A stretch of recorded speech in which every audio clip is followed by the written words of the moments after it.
Well, good afternoon. Before we make today's announcement, I just want to provide an update about the work we're doing to help the folks impacted by Hurricane Sally up in Northwest Florida. Our number one priority was the safety of everybody and protecting life. Unfortunately, we've not had a storm-related fatality reported. Both the local, state, and federal assets were engaged in hundreds of rescues for people whose neighborhoods or around their homes were flooded. And we appreciate all the support that the federal government's provided, and obviously our National Guard and search and rescue teams that have done it. The National Guard alone did over 200 rescues from the time the storm hit. At the peak of power outages, so the protecting life's the number one. Number two is getting everyone, particularly in Escambia and Santa Rosa County, to help pave the way for the power to go on. And so I've told Florida Highway Patrol, as well as the Department of Emergency Management, FDOT, make sure we do whatever we need to do to clear any roads so that those utility trucks can get in there. They're working 24/7. The state has provided lights so that they can work throughout the night. There's about 250,000 homes that lost power during the course of this. So far, the companies have been able to restore power to over 115,000. And they continue to work around the clock. So that's something that's very significant. We understand the importance of that. We also are requesting a full disaster declaration from the president. That will help open up more resources, particularly for things like debris removal. We were able to do a tour last night. There obviously was damage. It was really extensive flooding. There's going to be a debris bill. And we want to make sure that the locals are getting the reimbursements that they need. So we're going to continue to provide support for that. But I just want to say thank you to everybody who was out there helping protect life. Also to the residents who exercise caution. A lot of times the reason why someone went to get picked up in a high water vehicle is because the resident called. They heeded the warnings not to go out in that standing water, and we think that that's right. And we're happy to be here today. And I want to thank the First Lady for coming. I want to thank Madison and Mason for coming. We told them, when I was a kid, I went to Buccaneer Bay. I told them sometime when they get a little older, we'll take them and have some fun. But I want to thank Noah for all his great work at DEP, Dr. Tom Frazier, Chief Science Officer. We have Jeff Rogers, the Administrator of Hernando County here, Wayne Dukes, Commissioner, Hernando County, John Mitten, Chairman and Commissioner of Hernando County, Roger German, Board Member, Southwest Florida Water Management District, and Jeff Holcomb, Commissioner of Hernando County. Of course, we have Senator Wilton Simpson, who will be the President of the Florida Senate come November. So we appreciate his support for a lot of our efforts, particularly for the efforts that are impacting here in his backyard.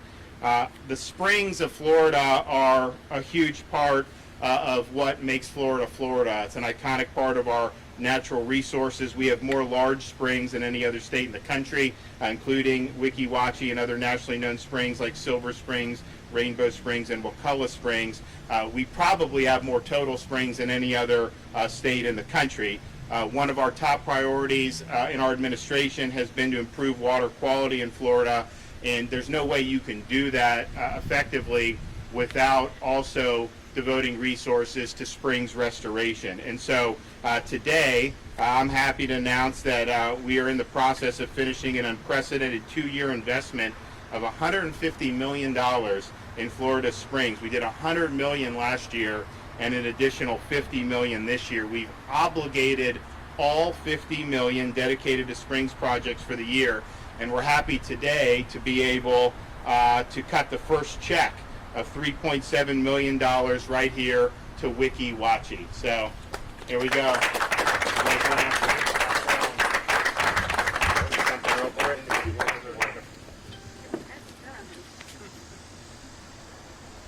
All right. Yeah, for sure. So we're excited about it. Yes, we can go. Don't worry. She saw the Twisty Treat ice cream on the way, and so we're not going to be able to get out of here without doing that. The $3.7 million will go toward enhancements at the Hernando County Glen Regional Wastewater Treatment Plant to achieve the state's advanced wastewater treatment standards, reducing the amount of nutrients that could negatively impact the spring. We have $46.3 additional million to fund 20 additional spring projects ranging from land acquisition to septic to sewer conversion to enhance water quality monitoring and additional restoration efforts that will improve the quality of life throughout Florida. So this is really exciting to be able to do this. We had a tough budget year just given the changes in the circumstances that we were facing, but I really felt it was important to preserve the environmental funding that we fought so hard for. I think that will prove to have been a wise choice and a prudent investment. Also, though, in addition to Springs funding, we are located along the Nature Coast today, and I wanted to highlight another project that we are also excited about in our administration. As some of you know, I signed HB 1061 this year to create the Nature Coast Aquatic Preserve. This preserve designation protects the water and submerged lands from dredging and filling, commercial or residential docking facilities and structures, and waste discharges. It also means scientists and staff will regularly collect water quality data, including critical nutrient data that guides effective management actions that are needed to ensure the protection of the preserve and adjacent waters. The new preserve will protect 400,000 acres of seagrass and connect with 3 existing preserves, Big Bend seagrasses, St. Martin's Marsh, and Pinellas County aquatic preserves, to form the largest contiguous stretch of protected seagrass in the entire Gulf of Mexico region. So this is also the first aquatic preserve to be added to Florida's reserve system in more than 30 years. I want to thank Representative Mazzullo and Senator Albritton for sponsoring the bill. It's a big deal for both the environment and the economy, which is so reliant on Florida's robust boating and commercial and recreational fishing industries. Our state is defined by our connection to water, from clean drinking water to creating the habitat for critical and endangered plants and wildlife to supporting local economies with outdoor recreation. And the projects announced today are a major part of our effort to protect our state's water quality, not only for this generation, but for future generations as well. I want Noah to come up and discuss some of the additional details of the projects selected for Springs grant funding. Thank you, Governor. I'll mention, I think when I was a little older than Mason and Madison, I always remembered growing up in North Florida, my parents would take me out to the freshwater springs of Florida, and miraculously my mother's talking points changed. In the summer it was, let's go enjoy the cool water of Florida springs, which are always between around 68 and 72 degrees. And then a little, right around this time of year, maybe a little further into the fall, all of a sudden become, let's go enjoy the warm waters of the springs. And it wasn't until older that I caught the trick and started wondering a little bit. But they are certainly a jewel of Florida. I'd first like to thank the governor for 2 really important things that I don't want to be overlooked. The first was, thanks to the governor's leadership under his administration, when we've been providing funding for projects like this to improve water quality for springs or other resources throughout Florida, we're now doing it with a chief science officer on board. And to have Dr. Frazier as part of our team looking through these projects and making sure that they're meeting the goal, which is make sure we've got the quantity of water needed to preserve these springs for future generations, and also that we've got the quality of water. So to have Tom on board to be able to go through these projects with the team and make sure that we're making the right choices to get as much benefit as possible for the tax dollar has been a critical change, and I just have to thank the governor for that. The second is that we know we have funding. Under the governor's administration, he's had record amount of funding for water quality each year, a goal of having $2.5 billion invested in water quality over 4 years. That's just changed how we operate as an agency. We don't have to wonder, what if we don't have money next year? Do we have the funds? The only thing we have to worry about right now is getting the job done and protecting Florida's environment, and we truly thank you for that, Governor.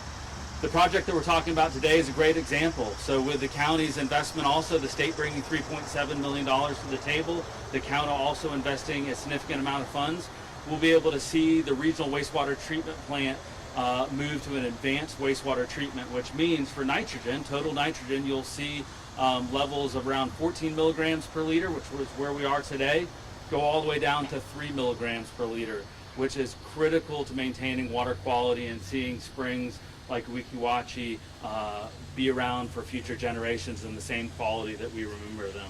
Elsewhere in Florida, you're seeing investments from the $50 million in land acquisition up in North Florida around Swanee River. You're seeing almost 3,700 acres of acquisitions to protect 3 different iconic spring heads in North Florida. Elsewhere, you're seeing projects that invest in reuse and water conservation, making sure that as we use water for the economy of Florida, that we're taking care to make sure that there's water in the ground to sustain springs flowing again for future generations. That cumulative approach is really going to make a difference. We've got a long road to go, but with the funding and the right tools, the Chief Science Officer on board, we know we're going to do it. And Governor, thank you so much for your leadership. Thank you, Governor, and thank you for including me here today. Weeki, Wachee is also hopefully going to have a major restoration project in addition to these projects we talked here today over the next coming years, where we can restore the banks and the dredging that needs to be done to restore Weeki, Wachee. And with this governor's leadership on the environment, when we talk about the Everglades for hours, but where we live, we have springs. And if you want to Google a project and you Google Kings Bay, in Crystal River, just a few miles north of here, Homosassa's had funding to continue the restoration of that spring shed, and now Weeki, Wachee making significant investments here. Over the course of the next 5 years, we hope that they're significantly finished projects, and we're restoring these back to 1940s or 30s versions. And everyone knows what we're doing. We're moving all the limbia out of the bottom of these spring sheds, which has opened up many freshwater vents, and then we're planting eelgrass to compete for the nutrients.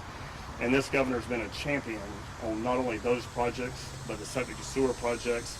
We have to remove that nutrient load from the watersheds to make sure that we don't get back in the same position a decade or two from now. So we're very proud to work with the governor. We're going to have a trying couple of years coming up with the pandemic and things that are going on there, and Hurricane Sally. We're going to have resources go to that area of the state again, but we're grateful that the governor's leadership is bringing us through all of these crises, and that we're able to protect our waterways and future water resources and growth. So thank you, Governor. Thank you for being here today. Great. Also, just mention we had the jobs report today. Florida's unemployment rate was dropped 35% from where it was after the end of July. We still got a ways to go, but 7.4% was much better than what was predicted. People thought we were going to be 15% plus unemployment for a while. The softness clearly still in Central Florida just because of the tourism. Now the theme parks are open, people are doing stuff, the convention business isn't what it was, and I think that the traffic into Central Florida internationally is obviously not what it was. So that's something that we're going to work. We want that to come back.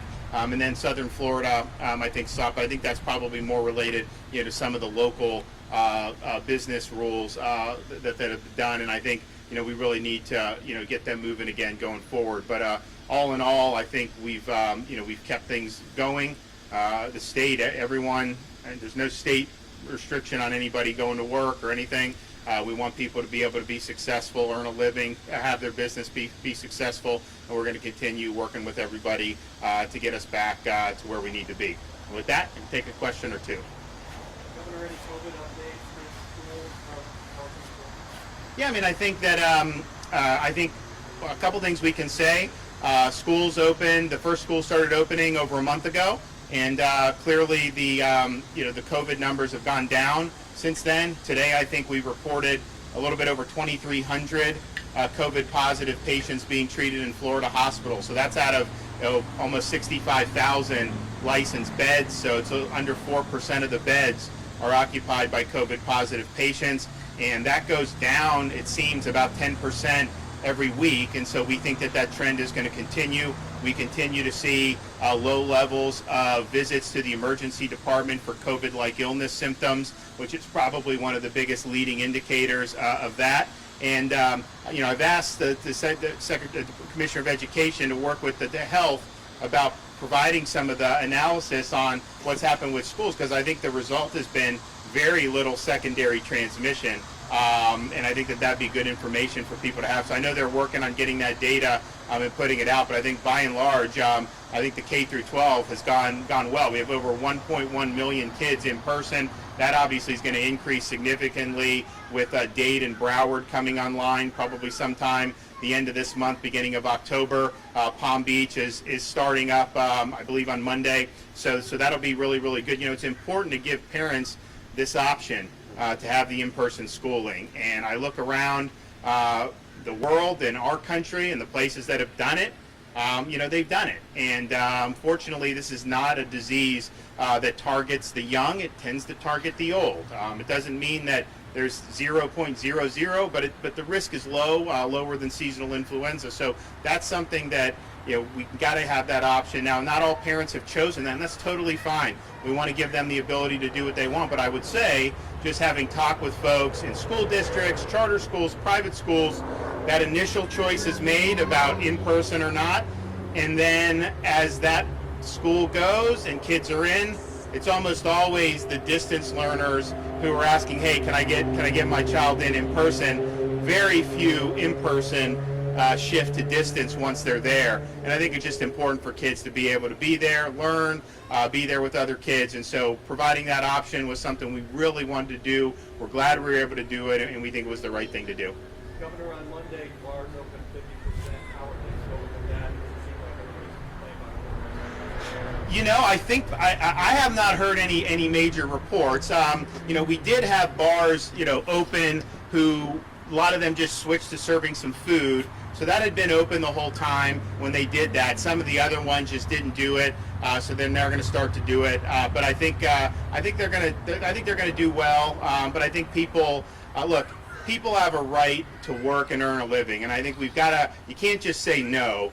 And I know there were some compliance problems, but I told the Secretary of DBPR, we got to get to yes. If someone's a big offender, then we'll deal with that individually, but I want them to be able to be in business. I think it's important that that's done, and quite frankly, you look, people like to say this or that. I don't know if people saw this thing out of Nashville where the contact tracing, they closed the bars and there was no contact tracing really to do it, and they kind of didn't have that public, and then it became public, and then they had to open them.